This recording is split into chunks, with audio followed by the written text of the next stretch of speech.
Hello, H. Let's read out the question first. Let L dash be the latest rectum through the focus of the hyperbola x square by x square minus y square by b square is equals to 1, and A dash be the farthest vertex. If triangle A dash L dash is equilateral, then the eccentricity of the hyperbola is. So यहाँ पर देखिए बोल रहा है कि यदि L dash ये latus rectum हो, सो इसको मैं डायग्राम के थ्रू आपको अंडरस्टैंड कराता हूँ.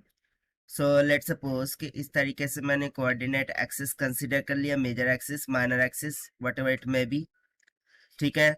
सो देखिए ये हाइपरबोला कुछ इस तरीके से बन रहा होगा, राइट.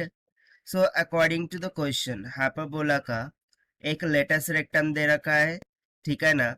यदि ये पॉइंट एल है तो ये वाला क्या है, एल डैश है. ये दे रखा है हमें लेटेस्ट रेक्टम. और ए डैश फारदेस्ट वर्टेक्स, यानी कि ये वाला वर्टेक्स यदि ए है तो फारदेस्ट कौन सा, ये वाला हो जाएगा ए डैश. से यदि मैं इन सभी पॉइंट्स को क्या कर दूं, मीट कर दूं, ठीक है ना, ए डैश को एल से और ए डैश को एल डैश से. सो हमें ये जो रीजन मिल रहा है ये बेसिकली एक ट्रायंगल बन रहा है. सो ये ट्रायंगल यदि इक्विलैटरल बनता हो सो हमें eccentricity of this hyperbola find out करना है. सो स्टार्ट करते हैं हम की कॉन्सेप्ट से which we are going to use here for this question. So सबसे पहले तो इसेंट्रिसिटी का formula for hyperbola e square is equal to 1 plus में b square by A square, ये रहेगा. ठीक है, इतना क्लियर हो गया.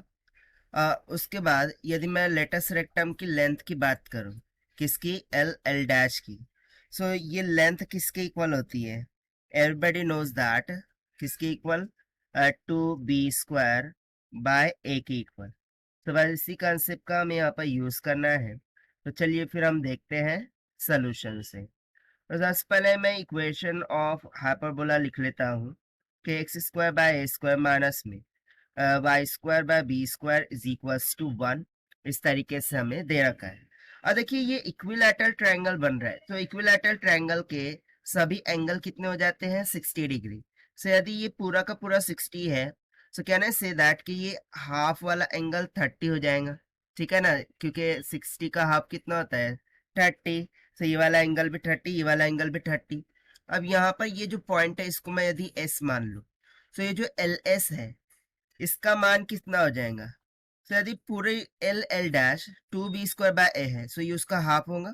सो L S will be equals to कितना हो गया, बी स्क्वायर बाय ए के इक्वल. कितना हो गया, बी स्क्वायर बाय ए के equal.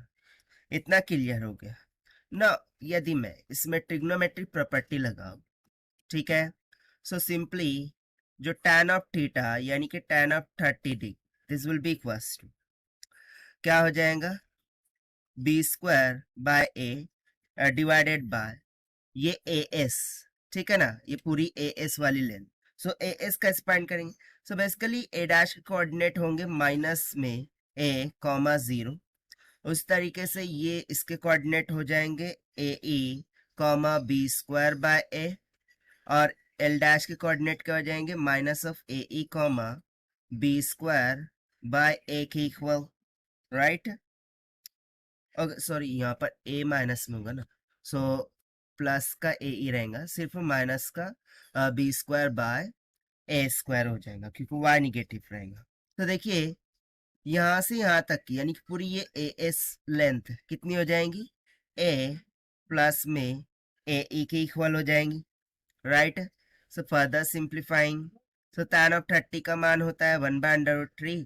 So this will be equals to b square divided by a हो जाएगा, और यहाँ से ए को मैंने बाहर निकाला सो n टू ए का स्क्वायर हो गया, ब्रैकेट में क्या गया, बच गया 1 प्लस ई के इक्वल. सो देखिए मुझे B square by A square इसका मान किसके इक्वल मिल गया, सिंपली 1 प्लस ई बाय √3. अब ये हम इसेंट्रिसिटी के फॉर्मूले में सब्सटीट्यूट कर देंगे. सो हाइपरबोला की इसेंट्रिसिटी क्या होती है, e square is equals to 1 plus में b square by A square. So this will become 1 plus में b square by A square क्या है, 1 प्लस ई डिवाइडेड बाय √3, और इधर को क्या है ई स्क्वायर, 1 उधर जाकर सब्ट्रैक्ट कर देंगे तो ई स्क्वायर माइनस में. अब मैं को 1 का स्क्वायर लिख सकता हूँ, there will be no issues. 1 plus E by √3 ना, A plus B A minus B का फॉर्मूला लग रहा है ये तो. सो ई माइनस का 1 e plus का 1 will be equals to 1 plus e by under root of 3. So 1 plus e plus 1 दोनों सेम ही तो है, कैंसल आउट हो गए. अब -1 को उधर लेके जाऊंगा, so e is equals to 1 by under root of 3 plus का 1 हो जाएगा. So e will be equals to 1 plus में under root 3 divided by under root of 3 हो गया. और देखिए यही तो हो गया हमारा आंसर फॉर दिस क्वेश्चन, जो कि हमने सॉल्व किया by using the concept of eccentricity of hyperbola के फॉर्मूले से. Now let us take the options. So option D will become correct. So this is the required solution. I hope you understood well. Best of luck. Thank you.